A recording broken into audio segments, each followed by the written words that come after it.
আসসালামু আলাইকুম। আজকে আমি আপনাদের দেখাবো কিভাবে আপনারা খুব সহজে আপনাদের মোবাইলকে সুরক্ষিত করে রাখতে পারবেন এবং খুব সহজে আপনি মোবাইলের সব কিছু সেটিংসগুলো রাখতে পারবেন ব্যাটারির।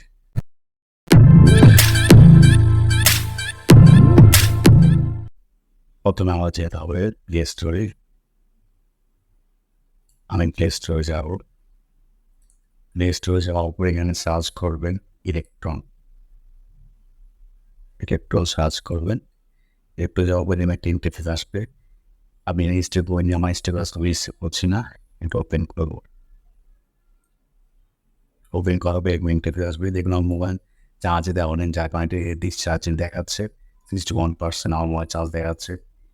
এখানে দেখা যাচ্ছে আমার ব্যাটারি টাইপ দেখাচ্ছে ডিপোরি। আমার ব্যাটারি ক্যাপাসিটিও দেখাচ্ছে এখানে। এখানে দেখা যাচ্ছে আনপ্লাগেড।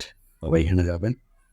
এখানে যাওয়ার পর আপনি আপনার ব্যাটারি ওয়াট বা আপনার মোবাইলের চার্জিং ওয়াটটা দেখতে পারবেন। এখানে আপনার চার্জ বায়োটি কীরকম এটাও দেখতে পারবেন। আপনি ইউজেসে যাবেন। ইউজেসে যাওয়ার পর দেখুন এরকম একটা ইন্টারফেস আসবে। এখানে অ্যাপ পাওয়ার ইউজেস দেওয়া হচ্ছে। এটা দেখা যায় আপনি কোন অ্যাপগুলো আপনি কী ব্যাটারি কনজিউম করেছে। তবে এটা যাবেন।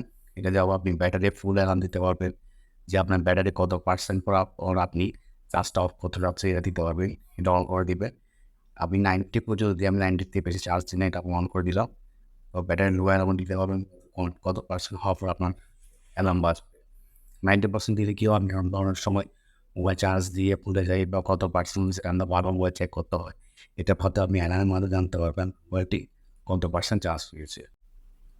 দেখবেন এখানে কিছু টিপস দেওয়া আছে, এগুলো রাইট চিহ্নগুলো এগুলো আপনি মেনটেন করবেন। সবসময় চেষ্টা করবেন আপনার স্ক্রিনটা ডার্ক করে রাখার জন্য। আর এখানে যেগুলো কস্টগুলো দেওয়া আছে এগুলো আপনি অ্যাভয়েড করবেন। সো গাইজ আজ এ পর্যন্ত ভিডিও যদি ভালো লাগে অবশ্যই লাইক করে শেয়ার করে অবশ্যই সাবস্ক্রাইব করবেন। আসসালামু আলাইকুম।